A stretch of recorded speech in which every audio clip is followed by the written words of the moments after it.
मानिसले इतिहास किन पढ्छ भने त्यसैको बन्दी हुन होइन कि त्यसबाट मुक्ति पाउनको लागि।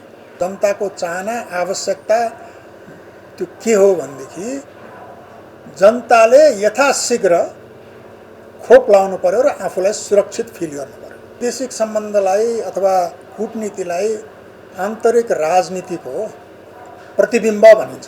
राजनीतिक संक्रमणबाट हामी गइरहेका थियौँ। त्यो संक्रमणको व्यवस्थापन उत्तेजित भएर इमोसनल भएर तपाईको असाध्य पोलराइज भएर राजनीतिक शक्तिहरूको बीचमा टकराव भएर त्यसरी त्यो सम्भव हुँदैन। हाम्रो परराष्ट्र नीतिको मूलभूत आधार भने के हो भनेदेखि सबैसँग मित्रता, कसैसँग पनि वैमनस्यता छैन। भारत सुरक्षित हुनलाई नेपाली पनि सुरक्षित हुनु पर्यो, नेपालीले पनि खोप पाउनु पर्यो हैन। त्यसको साथसाथै अब भारतीयहरूले पनि पाउनु पर्यो भन्दाखेरि नेपाललाई चाहिने खोपको लागि पनि प्राथमिकतामा राख्नु भारत आफ्नै लागि पनि आफ्नै हितमा पनि छ।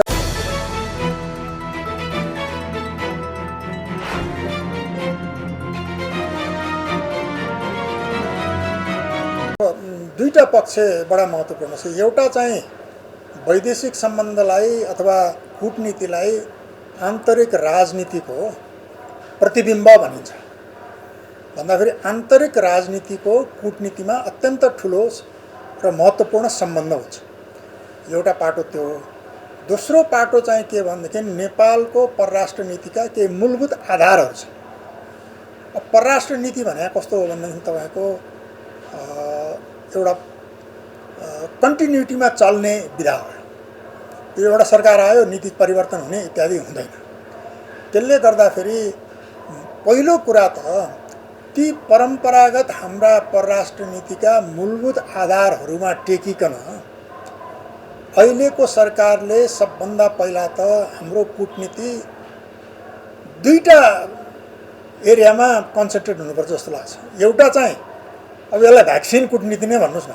आजको देशको सबैभन्दा महत्त्वपूर्ण पाटो र जनताको चाहना आवश्यकता त्यो के हो भनेदेखि जनताले यथाशीघ्र खोप लाउनु पर्यो र आफूलाई सुरक्षित फिल गर्नु पर्यो। एक नम्बर प्राथमिकता त्यो भयो।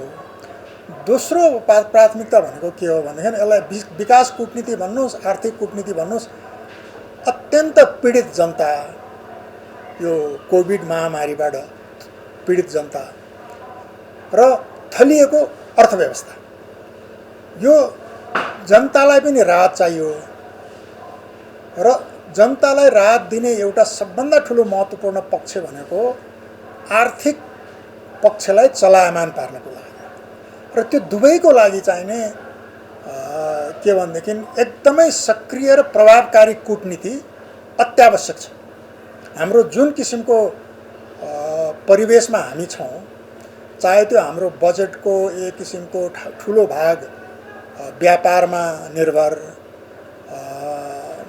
रेमिटेन्समा निर्भर, त्यसले गर्दाखेरि वैदेशिक सम्बन्धमा प्रभाव भन्नुहोस्, वैदेशिक रोजगारीमा प्रभाव इत्यादिले गर्दाखेरि यो कूटनीतिलाई प्रभावकारी बनाउने बित्तिकै यो दुईटा पक्ष, एउटा चाहिँ नि भ्याक्सिनको उपलब्धता यथाशक्य चाँडै, र मलाई खुसी लागेको छ कि सरकारले त्यसलाई चाहिँ आफ्नो एक नम्बर प्राथमिकता भनेर घोषणा पनि गरिसक्यो।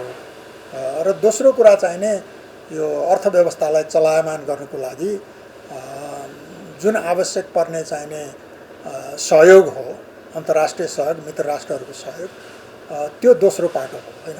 त्यो त तत्कालको कुरा भयो।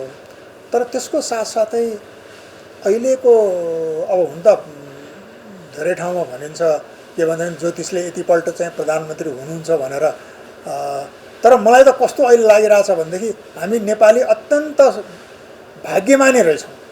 किनभनेदेखि एउटा अत्यन्त अनिश्चितताको, अहिले मैले भने नि आन्तरिक राजनीतिको कूटनीतिमा असाध्य ठुलो प्रभाव छ र योभन्दा पहिलाको हाम्रो स्थिति हेर्नुभयो भने त्यो आन्तरिक राजनीतिको अनिश्चितता र यो हाम्रो जुन एउटा राजनीतिक संक्रमणबाट हामी गइरहेका थियौँ, त्यो संक्रमणको व्यवस्थापन उत्तेजित भएर इमोसनल भएर तपाईको असाध्य पोलराइज भएर राजनीतिक शक्तिहरूको बीचमा टकराव भएर त्यसरी त्यो सम्भव हुँदैन। त्यसको लागि त चाहिने एउटा यस्तो किसिमको व्यक्तित्व आवश्यक पर्छ जसले कोलेसन बिल्ड गर्न सक्छ, जो माइल्ड किसिमको तपाईको व्यवहार गर्न सक्छ, जसले चाहिने आज एउटा कुरा भोलि अर्को कुरा, एक ठाउँमा गयो एउटा कुरा अर्को ठाउँमा गयो अर्को कुरा, त्यो किसिमको गरेर चाहिने कुरा गरेर अहिलेको संसारमा प्रभावकारी कूटनीति हुँदैन। हेर्नुहोस्, परम्परागत रूपमा राजदूतलाई एउटा अत्यन्त इमानदार मान्छे तर आफ्नो देशको राष्ट्रिय हित र राष्ट्रिय स्वार्थको निम्ति ढाँट्नलाई बाहिर पठाएको भन्ने चलन थियो क्या पुरानो। तर अब त्यसरी कूटनीति चल्दैन।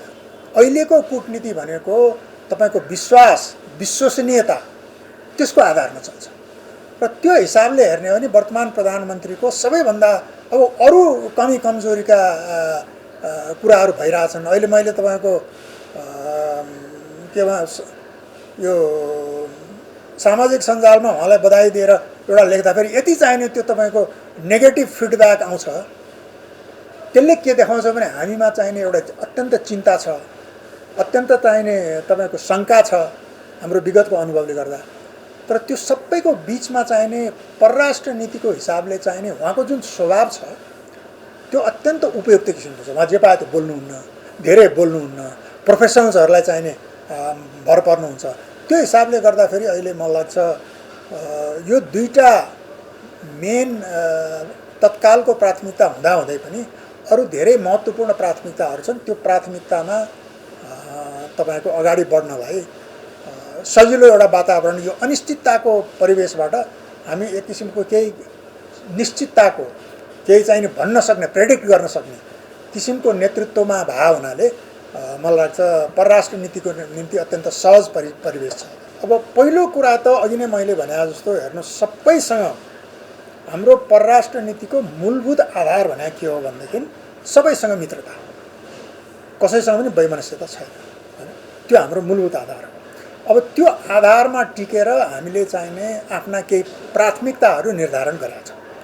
ती प्राथमिकतामध्ये पहिलो प्राथमिकता भनेको दुई विशाल र अत्यन्त शक्तिशाली छिमेकीहरूको बिचमा भएको हुनाले उनीहरूसँगको विश्वसनीयताको कूटनीति, छलछाम गरेर होइन, के भनेदेखि तपाईँको उडनटेउलो कुरा गरेर होइन, कि एक किसिमको विश्वसनीयताको आधारमा हाम्रा मूलभूत आवश्यकताहरू के हुन्, हाम्रा चाहनाहरू के हुन्, उनीहरूका आवश्यकताहरू के हुन्, उनीहरूका चाहनाहरू के हुन्, र त्यो दुईटैको बिचमा सामञ्जस्य कसरी ल्याउने ताकि हाम्रो राष्ट्रिय हित र राष्ट्रिय स्वार्थ उनीहरूसँगको सम्बन्धबाट उनीहरूको पनि पूर्ति हुन्छ, हाम्रो पनि पूर्ति हुन्छ भन्दाखेरि मूल कुरा छिमेकीहरूसँगको सम्बन्धमा एक किसिमको विश्वसनीयताको वातावरण उच्च स्तरमा पहिलो कुरा। दोस्रो कुरा, त्यसपछि उहाँ नेतृत्वले निर्धारण गरेको जुन एउटा बृहत मार्गदर्शन हुन्छ, त्यो मार्गदर्शन अन्तर्गत अत्यन्त प्रभावकारी किसिमबाट त्यसलाई सञ्चालन गर्न सक्ने उहाँको टिम, परराष्ट्र मन्त्री भन्नुहोस्, त्यस्तै गरेर उहाँका परराष्ट्र सल्लाहकार भन्नुहोस्, त्यसपछि चाहिँ त्यो परराष्ट्रको टिम जुन हुन्छ त्यो चाहिँ नि अत्यन्त सक्रिय र पोख्त किसिमको पुरा यो अहिलेको विश्वव्यापी तपाईँको अर्थ राजनीति र रणनीतिक एउटा चाहिँ व्यवस्थामा, बदलिँदो व्यवस्थामा यो क्षेत्रको महत्त्व, त्यसमा पनि हाम्रो यो हिमालको यो दक्षिण भाग नेपालको परम्परागत भू राजनीतिक संवेदनशीलता र त्यो संवेदनशीलताका आधारमा परिवर्तित कुराहरू के हुन्, त्यस्तोलाई चाहिँ राम्रोसँग चाहिने नेतृत्वलाई सहयोग गर्न सक्ने सहयोगीहरूको एउटा टिम। दोस्रो कुरा त्यो। तेस्रो कुरा चाहिने अब हाम्रा जति पनि दुई देशहरूसँग मूल विषयहरू छन्, एउटा त अब भ्याक्सिनकै कुरा छ, हैन? के भनेदेखि भारतसँग त चाहिँ के भनेदेखि केही चाहिँ पहिला हामीले गरेको समेत आएको छैन। बुझ्न सकिन्छ के भने भारत स्वयं चाहिँ यत्रो ठुलो यो महामारीको दबावमा छ, तर हामीले प्रभावकारी रूपमा हेर्नुहोस्, भारत र नेपालको बिचको सम्बन्ध भनेको कस्तो भने जब हाम्रो त खुला अहिले तपाईँले देखिरहनु भएको छ, हाम्रो बिचमा कति धेरै आवत जावत भइरहेछ भन्दाखेरि कूटनीतिक तौरबाट प्रभावकारी रूपमा भारत सुरक्षित हुनलाई नेपाली पनि सुरक्षित हुनु पर्यो, नेपालीले पनि खोप पाउनु पर्यो, हैन? त्यसको साथसाथै अब भारतीयहरूले पनि पाउनु पर्यो भन्दाखेरि नेपाललाई चाहिने खोपको लागि पनि प्राथमिकतामा राख्नु भारत आफ्नै लागि पनि आफ्नै हितमा पनि छ भन्ने किसिमको कुरा एक नम्बर भयो। अब त्यस्तै गरेर चीनसँग चाहिने अब चीनले अहिले तपाईँको विश्वव्यापी रूपमा यति धेरै भ्याक्सिन उपलब्ध गराइसकेका छ कि हिजो नै यदि हाम्रो प्रभावकारी कूटनीति भएको भए हाम्रो जस्तो सानो आपूर्ति फुलफिल गर्नलाई चीनलाई त्यति धेरै ठुलो कुरो थिएन। अब पहिला त हामीले चीनसँग भ्याक्सिनै लिने हो कि नलिने हो भने अलमलमा बस्यौँ केही समय होइन। अब अहिले बाध्य भएर चीनसँग पनि चाहिँ के भनेदेखि सम्झौता भएको छ भने त्यो चाहिँ समयमा उपलब्ध गराउनु आवश्यक, त्यो बारेमा चाहिने छलफल हुनु पर्यो। त्यस्तै गरेर अरू विषयहरू छन्, हाम्रा व्यापार घाटाका विषयहरू छन्, हाम्रा सीमाका छन्। अब अहिले बाढीको कुरा छ होइन, बर्सातको समय छ, यता पानी पर्छ यता बाढी आउँछ उता पनि क्षति हुन्छ भन्दाखेरि यावत विषयहरूमा प्रभावकारी रूपमा आफ्नो पहिला नेतृत्वले मार्गनिर्देशन गर्छ, यो सहयोगी टिमले अत्यन्त राम्रो प्रभावकारी गृह कार्य गर्छ र त्यो गृह कार्य गरेर अनि दुई देशसँग कूटनीति के भनेदेखि सञ्चालन हुन्छ। त्यसरी चाहिने हामीले हाम्रो सम्बन्धलाई त्यो जुन महत्त्वपूर्ण सम्बन्ध छ दुईटै देशसँग त्यसलाई चाहिने प्रभावकारी रूपमा सञ्चालन गर्न सक्छ। एउटा त मैले अघि नै भने एउटा चाहिने उहाँको चाहिँ विश्वसनीयता छ। उहाँ चाहिँ जे कुरा भन्नुहुन्छ त्यो कुरा गर्नुहुन्छ, नहुने कुरा भन्नुहुन्न, भन्दै हिँड्नुहुन्न, फल्स प्रमिसेसहरू दिँदै जानुहुन्न भन्ने चाहिने एउटा उहाँको जुन इमेज छ त्यो चाहिने अघि नै मैले भने कूटनीतिको लागि अत्यन्त सकारात्मक छ। अब दोस्रो कुरा चाहिने दोस्रो पाटो पनि छ। म अहिले भर्खर तपाईँको ट्विट एउटा गरिरहेको थिएँ। अहिले संसारमा सबैभन्दा चर्चित इतिहासकारमध्ये तपाईँहरूले पढ्नु भएको छ कि छैन, युval नोआ हरारी भन्ने छ।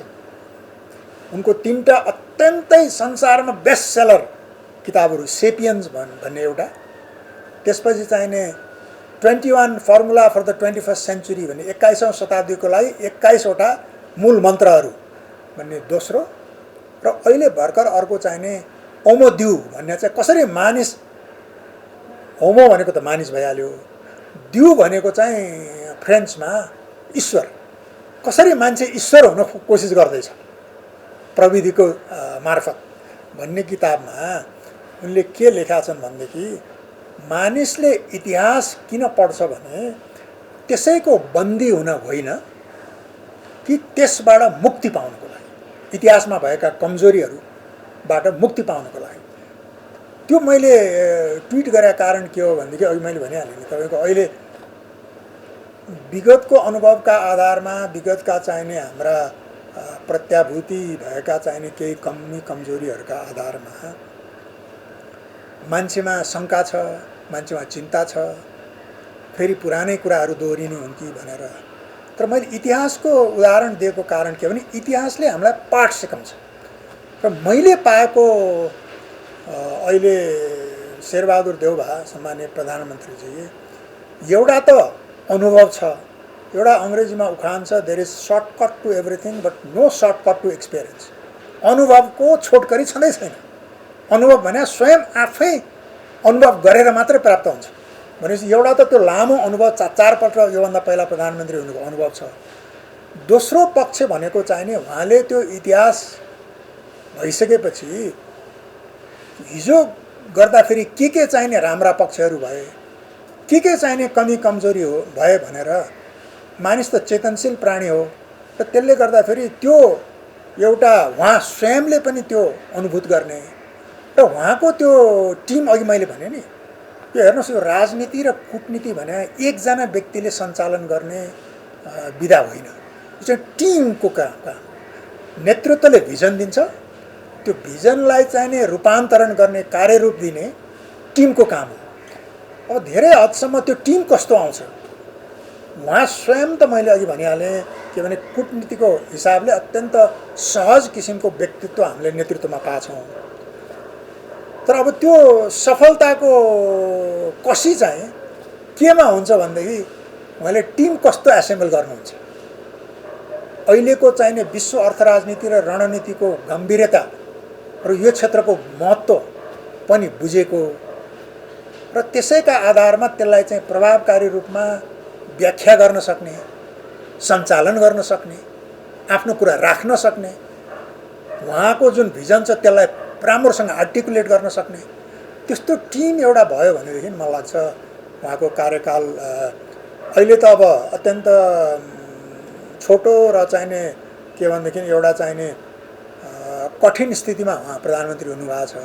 तर त्यति हुँदाहुँदै पनि प्रत्येक बादलमा चाँदीको घेरा हुन्छ भन्छन् नि, त्यो हिसाबले गर्दाखेरि त्यो च्यालेन्जको साथसाथै अपर्च्युनिटी पनि छ र त्यो हिसाबले मलाई लाग्छ एउटा चाहिने आन्तरिक राजनीतिमा पनि जुन किसिमको एउटा चिन्ता देखिया छ त्यसलाई चाहिँ नयाँ रूपमा दिएर यो सङ्क्रमणको सही किसिमको व्यवस्थापन गर्दै एउटा निश्चित दिशामा देशलाई लैजाने र त्यस्तै गरेर अन्तर्राष्ट्रिय कूटनीतिमा पनि, अन्तर्राष्ट्रिय सम्बन्ध र कूटनीतिमा पनि छिमेक सम्बन्ध भन्नुहोस् अथवा चाहिने युएनमा हाम्रो अहिले मैले भनिहालेँ नि हाम्रा धेरै चाहिँ तपाईँका आधारशिलाहरू छन् परराष्ट्र नीतिका, ती सबै पक्षमा चाहिने प्रभावकारी रूपमा नयाँ एउटा चाहिने दिशा र थालनी अथवा हाम्रो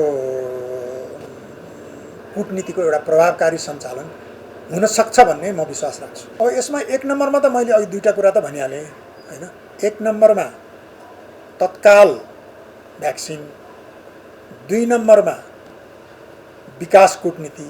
हाम्रो कूटनीतिको सम्पूर्ण ध्यान चाहिने देश र जनताको विकासमा केन्द्रित र त्यसको लागि सरकारलाई सहयोग पुर्याउने सहयोगीको भूमिका दुई नम्बर भयो। अब तीन नम्बर चाहिने तपाईँको हाम्रो जस्तो सानो देशले तपाईँको दुईटा ठुला छिमेकीको बिचमा भए हुनाले यी दुईटा छिमेकीसँग विश्वास, ट्रस्ट र कन्फिडेन्सको कूटनीति तेस्रो भयो। चौथो चाहिने कहिलेकाहीँ के हुन्छ भने फेरि छिमेकीहरूसँग प्राथमिकता दिँदाखेरि हाम्रा अरू मित्रहरू हामीलाई चाहिँदैन कि अलिकता हेला गरे हो कि भने जस्तो फिल गर्न दिन हुँदैन। हाम्रो चाहिँ तपाईँलाई थाहा छ सबभन्दा पहिला बेलायतसँग कूटनीतिक सम्बन्ध भएको, त्यसपछि अमेरिकासँग भन्दाखेरि यी हाम्रा परम्परागत मित्रहरूलाई पनि कि तपाईँहरूको सहयोग र तपाईँहरूसँग हामी अत्यन्त महत्त्वका साथ सम्बन्ध अगाडि लान चाहन्छौँ भनेदेखि त्यो अर्को पाटो भयो। अब चौथोमा चाहिँ तपाईँको हेर्नुहोस् संयुक्त राष्ट्रसङ्घ हाम्रो कूटनीतिको आधारशिला भनेको संयुक्त राष्ट्रको बडापत्र र असंलग्नता पञ्चशील, यी सिद्धान्तहरू भावनाले संयुक्त राष्ट्रसङ्घमा हाम्रो प्रभावकारी भूमिका भयो भने धेरै हदसम्म हाम्रो कूटनीति सफल हुन्छ। किनभने अन्त जहाँ पुग्न सकिँदैन, हाम्रो त 20-30 देशसँग मात्रै दूतावास छन् भने संयुक्त राष्ट्रसङ्घबाट त संसारभरि त्यो सञ्चार प्रवाह हुन्छ। हाम्रो कूटनीति कस्तो छ, हाम्रो व्यक्तित्व कस्तो छ, हाम्रो सरकारको दृष्टिकोण कस्तो छ भन्ने हुन्छ। त्यसो भने संयुक्त राष्ट्रसङ्घमा अत्यन्त प्रभावकारी भूमिका अर्को भयो। त्यस्तै गरेर चाहिने क्षेत्रीय सहयोग, अहिले चाहिने तपाईँको हाम्रो छिमेक वरिपरि चाहिने भएका जुन एक किसिमको हाम्रा सद्भावहरू छन् ती सद्भावहरूलाई प्रयोग गरिकन चाहिने हाम्रो राष्ट्रिय हित र राष्ट्रिय स्वार्थलाई अगाडि बढाउने पाँचवटा यिनै मूलभूत सिद्धान्त भए। तर त्यसको साथसाथै चाहिने तपाईँको एउटा अहिले महत्त्वपूर्ण कुरा के छ भनेदेखि कूटनीति भनेको यो पार्टीको हो, यो पार्टीको ऊ पार्टीको भन्ने हुँदैन। तर मूल रूपमा विश्वव्यापी रूपमा अहिलेको सरकार र अहिलेको खास गरेर प्रधानमन्त्रीको चाहिने एउटा छवि जुन छ नि, एउटा चाहिने डेमोक्रेटिक लोकतन्त्रको लागि चाहिँ यत्रो लामो त्याग तपस्या गरेको व्यक्ति भन्दाखेरि हामी चाहिने र यो अहिले त्यो पनि अत्यन्त महत्त्वपूर्ण छ कि कतै चाहिने हामी फेरि यो संविधानमाथिको जुन किसिमको व्यवहार योभन्दा पहिला भएको त्यो हिसाबले गर्दाखेरि अहिले हामी चाहिने अब संवैधानिक प्रक्रियालाई चाहिँ खलबलाउने किसिमबाट संविधानको अक्षरशः पालना गरेर हामी चाहिँ एउटा अत्यन्त लोकतान्त्रिक मार्गमा छौँ है हामी भन्ने एउटा महत्त्वपूर्ण पाटो त्यहाँ छ। उपलब्धिहरू महत्त्वपूर्ण भएका छन्, तर कहिलेकाहीँ चाहिँ केही व्यक्तिगत पात्रहरूको आचरण र व्यवहारले गर्दा कतै हामीले उपलब्धि नै केही हासिल नगरे हो कि भन्ने जस्तो भान र माहौलले पैदा गरेको चिन्ता जुन छ त्यो चिन्तालाई चाहिँ नै व्यवस्थापन गरेर अगाडि जान सक्यो भने हाम्रो आन्तरिक के भनेदेखि स्थिति पनि उज्जवल छ र कूटनीति चाहिँ झन् हामी चाहिँ अत्यन्त प्रभावकारी रूपमा सबैसँग मित्रता गरेर ठुलो सहयोगको एउटा वातावरण हामी क्रिएट गर्न सक्छौँ।